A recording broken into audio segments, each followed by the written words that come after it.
Wade, what comes to mind when I say the name DeMeco Ryans? Cap, um, leader, an excellent teammate, a great coach. You've seen what he's been able to do in San Francisco, and so it's exciting to have a guy like that come back to Houston and try to bring this franchise out of the doldrums, bring it out of the situation that it's found itself in after, a series of decisions that were self-inflicted over the past couple of years. No nonsense, a guy that's about accountability and getting the best out of the people around him and giving himself, and just a smart guy. I'm excited for him, excited for the franchise. It's like from day one when he showed up. Yeah, he had that country, he has slow pace to his words. But if you listen to what he said, Yeah. this guy was on it from day one.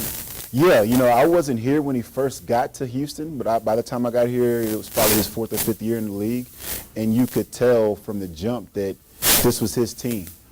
He was the heart and soul of the team, of the defense especially. He was somebody that everyone. He was somebody that everybody gravitated to. And it was not just here in Houston at this franchise. When he got traded away to Philadelphia, I was teammates with him there as well. And it was the same thing. Everybody there swears by him, and it's for good reason. He's one of those type of guys that's a natural-born leader that people want to play well for. And you see that with what he's been able to do out there with San Francisco and that defense, and having the #1 overall defense, improve upon what another former Texan coach, Robert Saleh, did out there. He improved on that. And so it's exciting to see him here now in Houston. It's amazing to see everybody out of the Kubiak tree, Yeah. what they're doing around the NFL. Did you think, when you were around him, did you think, that guy could be a coach someday? Yeah, he had the right demeanor. He had the right temperament. He was always trying to learn. He was mentoring guys, bringing them along, trying to figure out ways to make them the best players that they can be. And, having that want to and that willingness to teach others, that's a prerequisite to being a head coach or being a coach, especially at this level. So, yeah, you saw those traits at a very, very early age, and he's just continued to grow and to get better at it. And you hear that from his guys that he coaches out there in San Francisco, that, hey, he's a great coach and a great leader, and he's improving each and every day. And we're catching DeMeco in his early stages in his coaching career, and it's exciting to be able to grow with him with a young franchise and a young coach, and go through the ups and downs of a franchise. But when you have a guy that chose to be here, he was a guy that this was his dream job, and he was a guy that had other franchises begging for his services, and he said, no, I want to come here to Houston. That's something to be excited about. And it's just, I'm looking forward to him getting to work, because at the end of the day, he's got to win games. He's got to win games, and he knows that.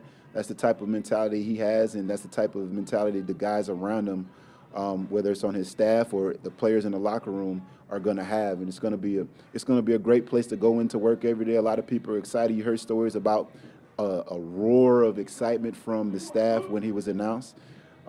That's not normal. That's not common. And he's anything but that normal, and he's anything but that common. I like the fact that he worked his way up through the ranks. I mean, in a hurry. He kind of got there in a hurry. They recognized, of course, it helped that he had some former Texans there on his staff. But Jeff Saturday is like giving a head coaching job. Right. It's so different than what DeMeco did, went in as quality control guy. Yeah, you go in as a quality control coach, realizing that he played in the league, played at a high level.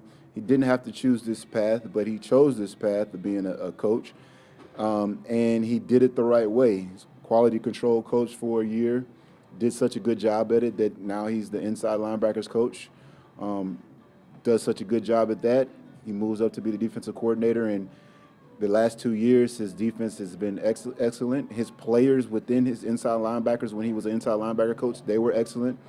And so everywhere he's gone at that coaching side of things, it's been nothing but being elite. And so you want somebody like that to be here. You want to have somebody that has those traits that can implement his philosophy, implement his schemes, and have success with it. And so that's what he's going to do here in Houston. Yeah, you mentioned the staff being so excited over at NRG.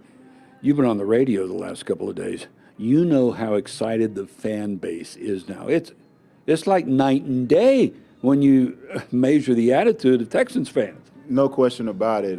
Whether you're talking about Twitter, talking to people in person, text messages I'm getting from people, phone calls, checking the text line. You're getting interaction from all different types of Texans fans, and they're excited. It's like that old feeling. If you think about the timeline of this franchise in 2011, I think it was at its height of excitement with that team, and DeMeco Ryans was a huge part of that team.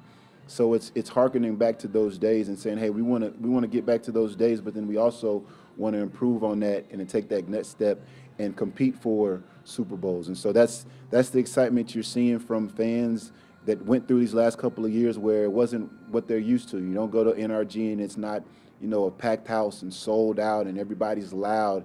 And there's a bunch of different colored jerseys that are in the stands that aren't Texans. It's not gonna be like that with DeMeco Ryans as the head coach.